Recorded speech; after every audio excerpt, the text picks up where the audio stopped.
We're in an interesting game. We are. Hey, 58 million views, though. Oh, yeah. Almost 58 million views. Yeah. And there's a brother named D.L. Hughley. Yep. And until he take accountability, I won't let it go. What? Because The mess swirling around Shannon Sharpe is like watching a slow-motion car crash. Except this disaster keeps getting bigger, louder, and more scandalous by the hour. What started as whispers about messy personal choices has spiraled into a full-blown media circus, dragging everyone from Monique to Katt Williams into the fray. And let's be honest, when you're Shannon Sharpe, former NFL legend turned media heavyweight, your fall from grace isn't just a stumble. It's a headline machine, a feeding frenzy for fans and critics alike. But here's the kicker. The deeper you dig, the more it seems like Shannon has been tap dancing on the edge of chaos for years. right. See, when we say family is sacred, Right. family is sacred. And we know that you don't cross the line when it comes to family. Correct. Right? First, let's talk about the lawsuit, a staggering €50 million bombshell dropped by an anonymous plaintiff accusing Shannon of behavior so shocking it has the internet spinning. The allegations paint a picture of a man who blurred every line imaginable, mixing power, fame, and questionable judgment. The details are murky, the timeline is messy, and the stakes couldn't be higher. Shannon's legal team is calling it a shakedown, doubling down on their claim that the relationship in question was entirely consensual. But here's the problem. When you're a public figure with skeletons clinking around every corner, even the whiff of scandal can turn into a public relations wildfire. Plan, I said, tell me the joke in that because I don't know what you're insinuating. Then you're involving people that have nothing to do with nothing. What's worse is how Shannon's past controversies are now resurfacing like ghosts he thought he'd buried. Remember that time he offered a woman money to finalize her divorce because he was so convinced she was the one? Or when he openly joked about limiting his daughter's wedding budgets to €30,000, while reportedly tossing around eye-watering sums to keep other women quiet. Fans haven't forgotten, and neither has the internet. The optics here are catastrophic. How do you reconcile a man who claims to value family while his private life spills out like a soap opera gone horribly wrong? Now, it got so ugly that my attorney had to send a cease and desist, so it never aired. And let's not forget the Monique connection. Oh, Monique. Sharp-tongued, unfiltered, and brutally honest. She's been calling out Shannon's behavior for months, warning him about the dangers of chasing younger women who might have ulterior motives. But did Shannon listen? Of course not. Instead, he laughed it off, giggling through her advice like it was a stand-up routine. Fast forward, and now he's neck-deep in legal trouble with his career hanging by a thread. And Monique? She's taking full advantage of the moment, roasting him during her comedy shows, and reminding everyone that she saw this train wreck coming from miles away. What makes this even stickier is Shannon's reaction, or lack of one. Sources say he's furious with Monique, not just for cracking jokes at his expense, but for what he sees as betrayal.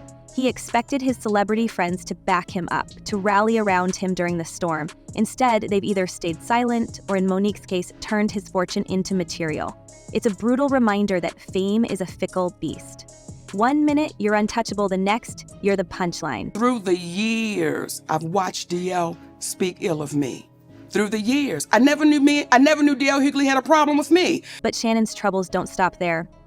The lawsuit isn't just threatening his bank account, it's jeopardizing his entire brand. His podcast empire, his ESPN gig, his lucrative deals. They're all on the line, and let's be real, when a company like Disney, which owns ESPN, gets a sniff of controversy, they don't wait around to see how it plays out. They cut ties. They protect the brand. Shannon stepping away from ESPN might be framed as a mutual decision, but let's not kid ourselves. This is damage control, plain and simple. That's how we found out about the lawsuit against Shannon Sharpe. Now, this one has some very strong allegations: sexual assault, sexual battery, assault and battery, intentional infliction of emotional distress. The sexual components obviously give it greater gravity than a car accident or any case based on some sort of negligent slip and fall, something like that, where someone was just being careless. And then there's the unsettling resurfacing of old accusations. Remember the production assistant from his FS1 days? The one who allegedly accused him of inappropriate behavior only for the matter to be quietly settled out of court? Shannon's reps called it playful interaction, but others paint a darker picture. And what about the time he temporarily stepped away from CBS in 2010 after another woman brought forward disturbing claims? Sure, those cases may have been resolved or buried, But in the court of public opinion, they're back in the spotlight. Each new revelation feels like another nail in the coffin, another layer to a narrative that's spiraling out of control. And when you have people that continually don't take accountability, that's why you see us in the state of affairs we're in.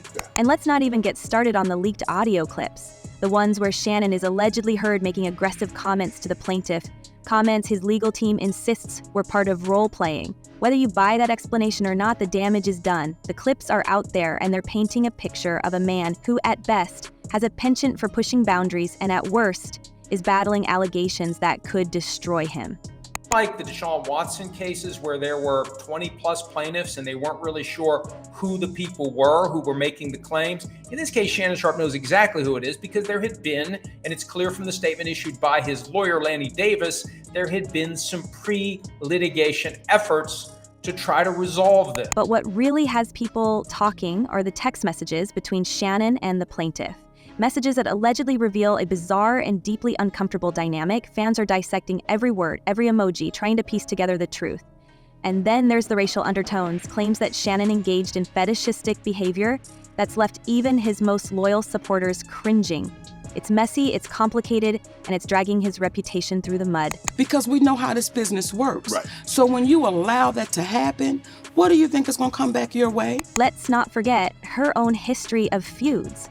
With Oprah, Tyler Perry, I think you're seeing, Lee Daniels. With Oprah, Tyler Perry, Lee Daniels, /Gender Stevens. Koof, is she a truth teller, a whistleblower in a world of celebrity silence? Or is she exploiting Shannon's downfall for her own gain? Her comedy routines may be hilarious, but they're also razor sharp, cutting deep into Shannon's already fragile image. And let's not forget her own history of feuds. With Oprah, Tyler Perry, Lee Daniels, Monique has never been one to back down from a fight, and she's not about to start now. But here's the thing. This story isn't just about Shannon Sharpe or Monique or even the plaintiff at the center of the lawsuit. It's about the culture of power and privilege that allows celebrities to operate with impunity until they don't. It's about the blurred lines between public personas and private lives. And it's about the price of fame, the toll it takes, and the skeletons it drags into the light. And yet, for all the headlines and hot takes, there's a sense that we're only scratching the surface. What else is lurking in Shannon Sharpe's past? What other secrets are waiting to be unearthed? And how far are people willing to go to protect or destroy his legacy? The answers, it seems, are just around the corner. What do you think? And D.L. Hughley, please, no, brother, we still love you. Just take accountability for it. And we move forward. And here's where it gets even messier, because what Shannon Sharpe thought might be a bad week has transformed into an unraveling of epic proportions. The deeper you go, the more tangled this web becomes, with new threads of drama pulling in unexpected players, exposing long-buried skeletons and dragging reputations through the mud. It's not just Shannon's name on the line anymore, it's his entire legacy. And if that wasn't enough, the court of public opinion is devouring every single detail as if it's a season finale cliffhanger. Let's talk about the fallout from those leaked audio clips. While Shannon's legal team scrambles to dismiss them as part of role-playing, the public isn't buying it. The tone, the aggression, it struck a nerve. Fans are dissecting every syllable, every pause, trying to gauge the intent behind the words, and the timing couldn't be worse. Those audio clips didn't just spark outrage, they became fuel for a growing firestorm about the unchecked power of celebrity. People are asking, how many more whispered stories about Shannon have been swept under the rug? Who else might come forward emboldened by the spotlight now glaring on his every move? When we know something is wrong, everything Katt Williams sat here and said, Right. we all know it to be the truth. But it's not just the audio that's causing damage. The lawsuit has unearthed a string of texts that are equally damning. In these exchanges, Shannon's alleged behavior takes on an almost predatory undertone, an uncomfortable mix of arrogance, entitlement, and manipulation. Fans, critics, and even former supporters are poring over these messages, calling out the power dynamic at play, the sheer imbalance, the age, the wealth, the INF, it's all being laid bare. And while Shannon's team insists on consent and mutual agreement, the optics tell a very different story. These aren't just texts anymore. They've become a symbol of everything wrong with how fame can distort boundaries. And speaking of boundaries, let's not ignore the racial undertones that have emerged in this saga. The leaked texts include unsettling language that hints at a fetishized dynamic, a toxic blend of stereotypes and control. This isn't just a messy interpersonal issue. It's a flashpoint for broader conversations about race, power, and exploitation in industries where image is everything. Shannon's choices, intentional or not, are being dissected as a case study in how deeply embedded these dynamics are in celebrity culture. And it's not a good look. For everything I'm telling you, that's why I can say them so freely. Kid, I need another one. You here? Get you another one. Thank you, sir. Thank you. Come on. What's even more unsettling is how these racial undertones are being amplified by Shannon's own public persona. For years, he's carefully crafted the image of a man who's deeply connected to his roots, frequently referencing his upbringing in rural Georgia and his time in the NFL as a journey of perseverance and self-made success. But now, these leaked messages paint a jarring contrast. A man who in private may have indulged in dynamics that clash with the image he's worked so hard to cultivate. Critics are pointing at the hypocrisy, questioning whether his public embrace of Black culture was genuine or merely a performance to maintain his appeal in certain circles. And yet, the revelations don't stop there. Industry insiders are now whispering about Shannon's history of surrounding himself with enablers, people who allegedly turned a blind eye to questionable behavior because they were too dependent on his success. Assistants, managers, even former teammates.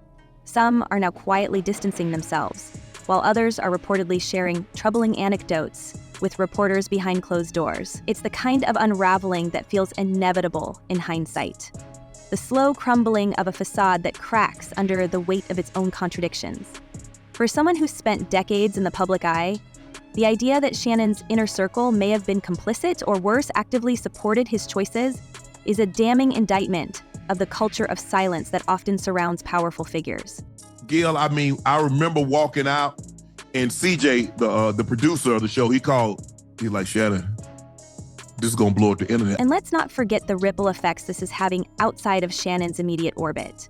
His brand partnerships, once a cornerstone of his post-NFL career, are reportedly under review.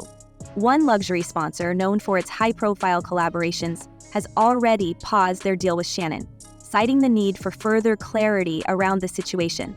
This isn't just about losing income, it's about losing credibility. When brands start walking away, it sends a clear message. The damage to Shannon's reputation is spreading beyond the courtroom and into every corner of his professional life. Each deal that falls through is another blow to his empire, another reminder that fame and fortune can evaporate in an instant when the narrative turns against you. Then there's the Monique factor. Her comedy routines are cutting deeper than Shannon likely anticipated. But here's the twist. Her jokes aren't just jokes, they're receipts. Monique warned him loud and clear about the dangers of his lifestyle, the younger women, the unchecked ego, the transactional relationships, and now, as everything falls apart, she's become the voice of, "I told you so."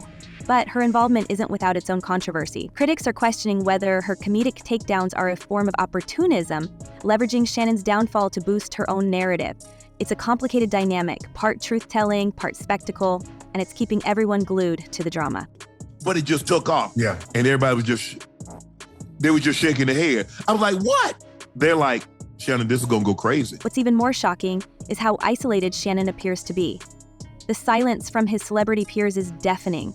Where are the friends, the colleagues, the allies rushing to his defense? The absence speaks volumes. It suggests that, for all his success, Shannon may have burned too many bridges, or that the allegations are simply too radioactive for anyone to touch. Even Stephen A. Smith, who initially voiced tentative support, has been notably careful with his words, balancing personal loyalty with professional distance. It's a precarious tightrope, and Shannon is teetering on the edge without a safety net. But the fallout isn't just personal, it's professional. That rumored €100 million podcast deal? It's reportedly on life support. Sponsors are pulling back, citing brand concerns. And let's not forget ESPN, a company that thrives on image and family-friendly appeal. Shannon stepping away might have been framed as a mutual decision, but insiders are leaking whispers that it was anything but. Disney, which owns ESPN, doesn't play around when it comes to protecting its brand. The message is clear. Shannon's presence on air is a liability they can't afford right now. 10 million in a day. And counting, still going up. And yet, Shannon's handling of the situation has been baffling. Instead of staying low, he's feeding the fire. Public statements, defensive social media posts, even thinly veiled barbs at his accuser. They've done nothing but escalate the drama. His Instagram Live mishap, where private audio accidentally went public, has only added to the narrative of recklessness. Every move he makes seems to confirm the worst suspicions, painting him not as a victim of false allegations, but as a celebrity blinded by his own hubris. Meanwhile, the accuser's legal team isn't backing down. They've released more evidence, texts, audio, even alleged screenshots of conversations, and it's clear they're playing the long game. This isn't just about money, it's about dismantling Shannon's credibility piece by piece, and it's working. Public sentiment is shifting, with hashtags and viral threads calling for accountability. Shannon's once loyal fan base is fracturing, divided between those clinging to his innocence and those who can no longer ignore the mounting evidence. But a lot of the stuff he was saying, because I don't live in that world, people think because, oh, Shannon, you live in Hollywood, you have that, you must have heard, you must have been, no, bro. But here's the most stunning twist. This lawsuit might just be the tip of the iceberg. As the headlines swirl, whispers about other alleged incidents are gaining traction. Old rumors are being dredged up. Former colleagues are sharing cryptic anecdotes, and industry insiders are hinting at a pattern of behavior that's been an open secret for years. If even a fraction of these whispers are true, the lawsuit could open the floodgates for more accusations, more lawsuits, and more damage to Shannon's already crumbling empire. And let's not forget the broader implications. This isn't just a celebrity scandal, it's a cultural reckoning.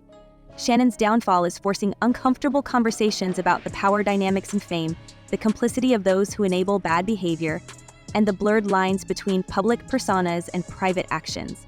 It's a messy, complicated, and deeply uncomfortable story, and it's far from over. You decide whether or not you believe him. Was it tough hearing some of the things that he was saying? Yes, because I have a personal relationship with Earthquake.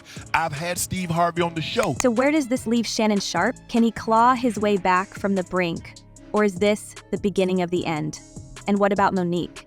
Truth teller or opportunist?